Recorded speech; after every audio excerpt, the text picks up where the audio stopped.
আমাদের 4 জন সাথীকে শহীদ করা হয়েছে।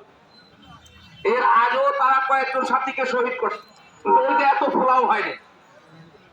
আমরা এইবার যে আমরা মাঠে আসলাম, এইবার আমরা আসছি যে ওরা এইভাবে করতেই থাকবে, আমরা শুনতেই থাকবো আর কষ্ট পাইতেই থাকবো। এই জন্য আমরা আসি নাই। আমরা এবার আসছি যদি ওদেরকে আমরা একটা সুযোগ দিব তওবা করার। এই শিবচরের থেকে আমাদের আজকে শিবচরের প্রোগ্রাম, শিবচর থেকে এই আমাদের জানা মতো আমরা তদন্ত করে বলছি।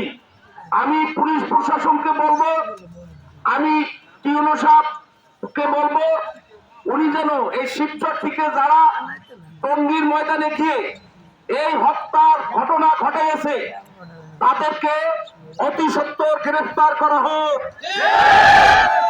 তার ভিতরে আমাদের জানা মতে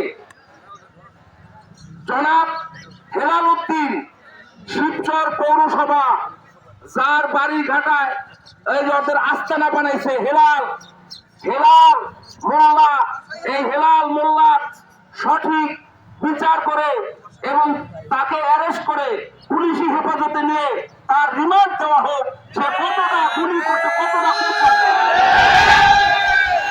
হেলাল মোল্লার সাথে যারা ছিল তারা হইল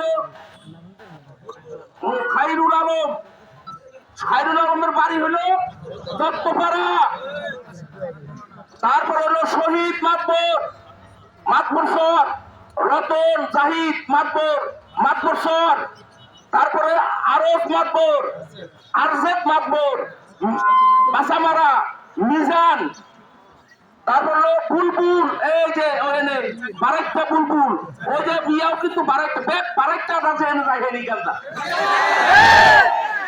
বুঝতে পারছেন? আবার কয় হেলাল বলে কয় হে আমার মামা, আর মানে আমার মামাও রক্ষা, আমার মামা হলো কি যেন হবি খা, গিয়াস খা, সুলতান খা আমার নানা। তুই কার করে পয়দা হয়েছিস?